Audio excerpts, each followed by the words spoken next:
Most people think that burnout happens because people care too much. I don't think that's the whole story. I think that burnout happens because leaders are trained to absorb dysfunction instead of redesigning it. You see, I've spent almost 20 years working in every role in veterinary medicine except for doctor. Veterinary medicine, by nature, is a high pressure, emotionally loaded, team based field. And I've watched the same pattern repeat over and over again. A capable person gets promoted because they're good at the job. They know the medicine, they know the clients, they know the team, they know how things get done. Because they're clinically competent, they're promoted into a leadership role. Then they wake up one day and they're suddenly responsible for leading people. But nobody teaches them how to build accountability or how to hold a hard conversation.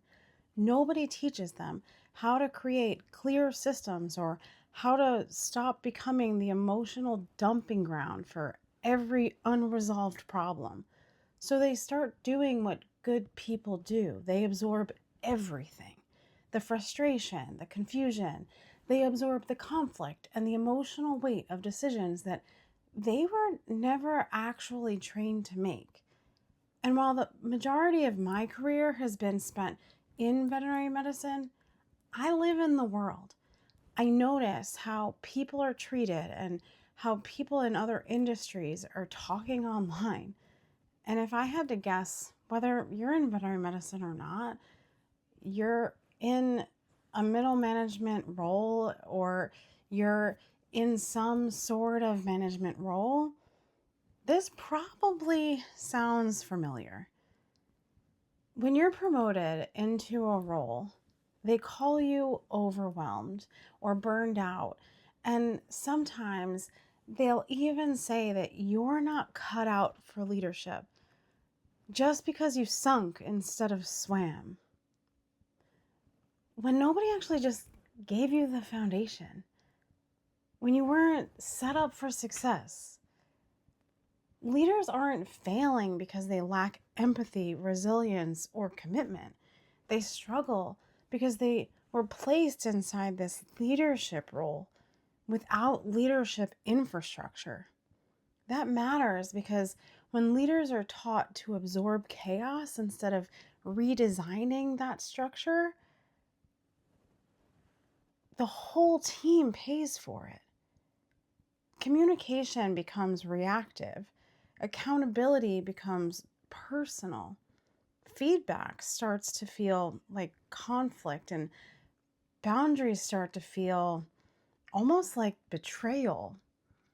And then your culture becomes dependent on whether one exhausted person can keep holding everything together. That's not leadership. That's emotional janitorial work. And to be clear, I don't say that to diminish the people that are doing it because I'm a leader too. I say that because so many people who've been given this title have also been given an impossible job description that nobody's ever named. They're cleaning up confusion that has been prevented in the beginning with a clear set of systems. They're smoothing over conflict that should have been addressed directly, early, protecting their team from consequences of decisions that they probably don't even have authority to change. And what's even worse, when you tell them to practice self care, because you can't pour from an empty cup, right? But self care can't compensate for structural confusion. Resilience can't replace role clarity. Kindness can't do the job of accountability. And caring deeply absolutely does not mean that someone should have to carry the emotional weight of an entire organization. The shift I think we need is to stop asking leaders to simply tolerate more pressure and start asking what systems are creating that pressure in the first place. Because when we build leadership infrastructure, things actually change. Hard conversations become normal instead of catastrophic.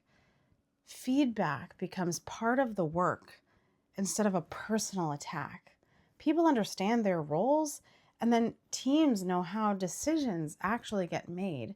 Leaders stop being the place where every single problem goes to be emotionally processed and start becoming the people who help redesign how the work actually happens. That's how we rise, not by asking already tired people to care more.